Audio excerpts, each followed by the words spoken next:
saudara, bertemu kembali dengan saya, Petra Dev Patipelohi, dalam pembacaan firman Tuhan. Pada malam hari ini kita akan membaca dari kitab Ayub, pasal yang ke-8, ayat yang pertama sampai ayat yang ke-22. Tapi sebelum pembacaan, kita akan berdoa terlebih dahulu. Mari kita berdoa. Tuhan, terima kasih, kami mengucap syukur buat kasih karunia dan anugerah-Mu yang besar bagi setiap kami, sehingga hari ini kami boleh duduk diam di tengah-tengah kesibukan kami untuk membaca dan mendengarkan dan merenungkan sebagian daripada firman-Mu. Kami berdoa biar kiranya firman-Mu yang kami baca malam hari ini memotivasi kami, menginspirasi kami, mendorong kami untuk mengenal Engkau lebih lagi dan mengasihi Engkau lebih lagi. Terima kasih Bapa. Biar Roh Kudus berkarya dengan heran dan ajaib bagi kami semua. Di dalam nama Tuhan Yesus kami menyerahkan pembacaan malam hari ini ke dalam tangan-Mu. Amin. Baik, saudara, kita akan membaca dari kitab Ayub pasal yang ke-8 ayat yang pertama sampai ayat yang ke-22. Kitab Ayub pasal yang ke-8, judulnya Bildad membela keadilan Allah. Ayat yang pertama, lalu Bildad orang Suah menjawab katanya, "Berapa lama lagi kamu akan mengatakan hal-hal itu? Dan perkataan mulutmu menjadi seperti angin kencang. Apakah Allah membengkokkan keadilan? Atau apakah Yang Maha Kuasa membengkokkan kebenaran? Jika anak-anakmu telah berbuat dosa terhadapnya, Dia sudah menyerahkan mereka ke dalam kuasa pelanggaran mereka.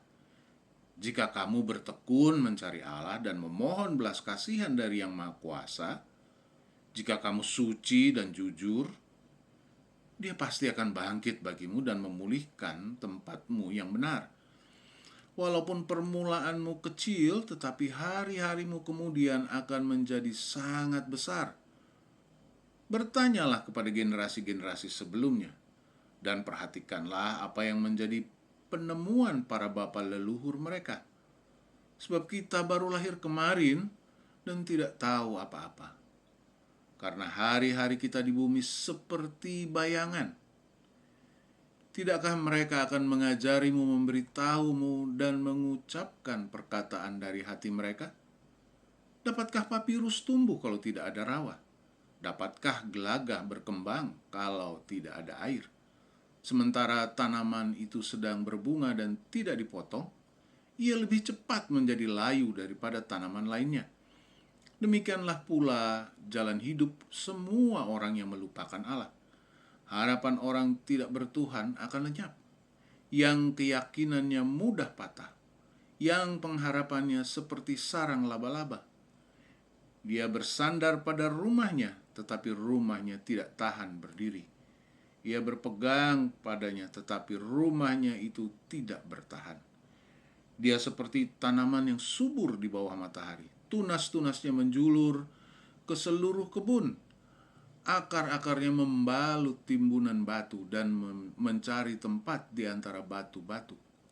Jika ia dicabut dari tempatnya, tempat itu tidak akan mengakuinya. Katanya, "Aku belum pernah melihatmu." Lihatlah, inilah sukacita jalannya.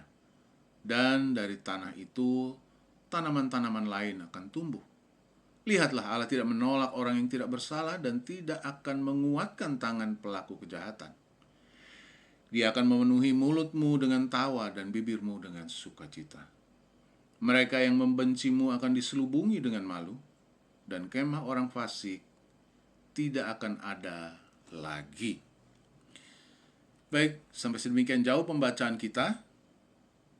Saudara-saudara, Bildad menjadi seseorang yang membela Allah. Kenapa? Karena pada pasal sebelumnya Ayub sangat kecewa dengan sahabat-sahabatnya. Bildad menghakimi Ayub karena dia mau membela Allah. Dan kalau kita baca ke depan nanti, kira-kira 30 pasal lebih ke depan di bagian akhir dari kitab Ayub, saudara akan menemukan bahwa Allah menyalahkan Bildad dan kawan-kawannya dari Ayub ini, sahabat-sahabat Ayub ini.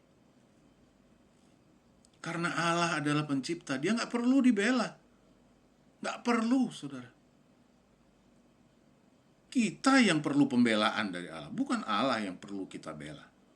Kalau kita membela Allah dengan cara menghakimi orang lain,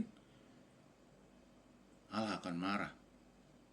Kenapa? Karena penghakiman adalah hak Allah, bukan hak kita. Jadi kalau kita mau membela Allah, hiduplah sesuai dengan firman-Nya. Hidupkanlah perintah-perintahnya dalam hidup kita. Dan jangan menghakimi orang lain. Biarlah Allah yang melakukan penghakiman itu. Jadi, lakukan perintahnya. Hidupkan firman-Nya. Hidupi firman-Nya. Jangan menghakimi. Sampai sekian jauh pembacaan kita. Dan kita akan menutup dalam doa. Mari kita berdoa. Bapa, terima kasih buat pembacaan malam hari ini. Engkau sudah menekankan betapa pentingnya kami hidup dalam firman-Mu. Kami menghidupi firman-Mu. Dan tidak menghakimi sesama kami. Biar firman-Mu ini terus menjadi motivasi, menjadi pendorong, menjadi inspirasi dalam kehidupan kami. Supaya kami tidak lagi menghakimi orang lain, tetapi kami belajar untuk menghidupi firman-Mu dalam hidup kami. Di dalam nama Tuhan Yesus. Amin.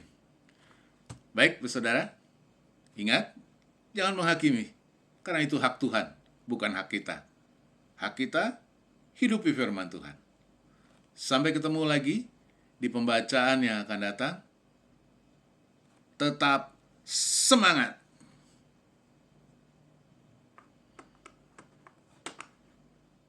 Firman-Mu, pelita bagi kakiku, terang bagi